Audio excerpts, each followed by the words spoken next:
pembelajaran berbasis masalah, yang kedua strategi pembelajaran berbasis proyek, yang ketiga strategi pembelajaran isi penyampaian pembelajaran. Yang pertama, strategi pembelajaran berbasis masalah.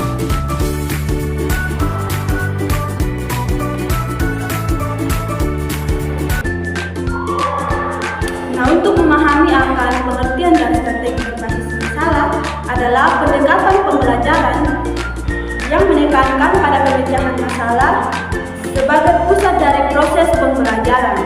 Nah, dalam hal ini, maka siswa akan diajak untuk mengelompokkan, menganalisis, bahkan mencari solusi untuk masalah dalam kehidupan sehari-hari atau dalam konteks pembelajaran tertentu. Dalam strategi pembelajaran berbasis masalah ini, ada langkah-langkah yang harus diperhatikan, yaitu yang pertama, kita harus mampu untuk mengidentifikasikan masalah, di mana guru memandu siswa dalam mengelompokkan masalah nyata atau situasi yang memerlukan pemecahan. Yang kedua itu pendekatan kolaboratif, di mana guru mendorong siswa untuk bekerja secara kreatif di dalam menyelesaikan masalah. Yang ketiga itu pemecahan masalah, di mana siswa menggunakan bukti atau data yang relevan dalam memecahkan sebuah masalah. Yang keempat itu refleksi, di mana siswa akan merefleksikan proses pembelajaran atau merenungkan setelah menyelesaikan sebuah masalah.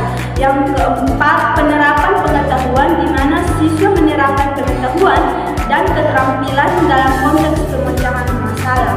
Nah, dalam strategi pembelajaran berbasis masalah ini ada kelebihan dan kekurangan, di mana kelebihan yang pertama, maka di sini siswa diajak untuk mampu memecahkan masalah, mencari solusi, bahkan menemukan untuk mengatasi akan masalah tersebut.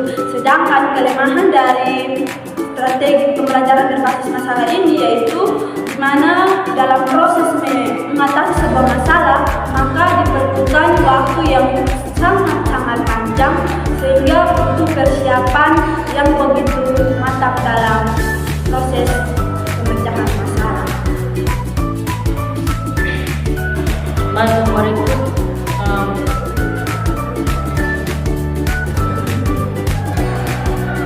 strategi pembelajaran berbasis proyek. Proyek atau proyek adalah upaya yang dilakukan dan diorganisasikan untuk mencapai tujuan tertentu. Sebuah proyek umumnya melibatkan serangkaian kegiatan yang terstruktur untuk terkoordinasi untuk mencapai hasil yang diinginkan. Proyek biasanya memiliki cakupan jelas, tujuan spesifik, batas waktu, dan anggaran untuk ditindas. Yang berikut manfaat. Pertama itu mencapai tujuan. Mencapai tujuan itu ditentukan dengan merencanakan dan melaksanakan proyek atau proyek dengan baik. Yang kedua itu meningkatkan efisiensi. Meningkatkan efisiensi dalam penggunaan sumber daya itu seperti waktu, uang, dan tenaga kerja. Yang berikut itu peningkatan kualitas. Dalam peningkatan kualitas ini, produk atau layanan yang dihasilkan dengan adanya perencanaan yang matang, kontrol kualitas dan evaluasi yang terus-menerus dan berkembang. Yang berikut tujuan. Untuk mencapai tujuan spesifik ini menjelaskan untuk mencapai tujuan itu ditujukan mencapai tujuan yang telah ditetapkan dengan jelas.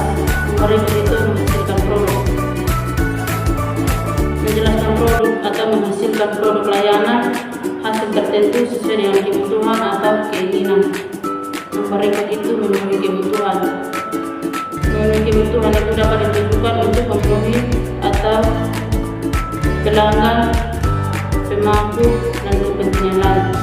Berikut itu ada kelebihan dan kekurangan. Kelebihan yang pertama itu tujuan yang jelas. Tujuan tujuan yang jelas, itu memiliki tujuan yang terukur sehingga memindahkan dan pengesahan dan pengelolaan. Yang kedua itu kolaborasi tim. Kolaborasi tim itu memperkuat antara individu atau tim yang bekerjasama untuk mencapai tujuan. Berikut kekurangan keterbatasan sumber daya seperti waktu, anggaran, atau tenaga kerja. Berikut risiko dan tantangan itu mendapatkan atau menghadapi tantangan yang baik terduga selama pelaksanaan yang dilakukan respon cepat dan cepat. Baik, kita akan masuk dalam strategi pengorganisasian isi pembelajaran. Strategi pengorganisasian isi pembelajaran tersebut dapat dijelaskan sebagai teknik atau cara yang digunakan oleh guru untuk menyusun dan untuk menyusun materi pembelajaran agar siswa dapat memahaminya dengan lebih baik. Melibatkan penggunaan berbagai metode seperti mengurutkan materi berdasarkan urutan waktu, menyajikan konsep dari yang mudah ke yang sulit, atau mengorganisasikan materi berdasarkan tema tertentu. Dan kita akan masuk dalam tujuan dari strategi pengorganisasian isi pembelajaran ini berperan penting dalam meningkatkan pemahaman siswa dengan cara yang lebih terstruktur dan logis. Ini berarti materi diajarkan secara berurutan dan terorganisir sehingga siswa lebih mudah menemukan konsep-konsep yang diajarkan. Selain itu, pengorganisasi yang baik juga memfasilitasi retensi informasi dengan menyajikan materi secara sistematis agar siswa dapat lebih mudah mengingat informasi yang dipelajari dan menerapkannya dalam situasi yang relevan. Kita akan masuk dalam manfaat. Strategi pengorganisasi pembelajaran memberikan beberapa manfaat yang sangat penting dalam konteks pembelajaran di kelas. Yang pertama, memudahkan guru dalam menyampaikan materi dengan cara yang lebih terstruktur dan sistematis. Yang kedua, pengorganisasian yang baik juga membantu memperjelas hubungan antar konsep. Siswa dapat melihat bagaimana konsep saling terkait satu sama lain, yang membantu mereka memahami materi secara menyeluruh dan tidak hanya sebatas informasi yang tersampaikan. Selanjutnya, penyajian materi yang terorganisir dengan baik juga dapat meningkatkan keterlibatan siswa dalam proses pembelajaran. Siswa cenderung lebih tertarik dan aktif saat materi disajikan secara jelas dan terstruktur. Adapun kelebihan dan kekurangan dalam materi strategi pengorganisasi isi pembelajaran ini, kita akan masuk dalam kelebihan. Kelebihan dari strategi pengorganisasian isi pembelajaran yang baik dapat dilihat dari berbagai sudut pandang. Yang pertama, struktur yang jelas memungkinkan materi pelajaran disusun secara sistematis sehingga siswa dapat dengan mudah mengikuti alur pembelajaran tanpa kebingungan. Yang kedua, fleksibilitas dalam penyampaian merupakan keunggulan. Guru dapat menyesuaikan cara mengajar sesuai dengan kebutuhan dan gaya belajar masing-masing siswa. Yang berikut kita akan masuk dalam kekurangan.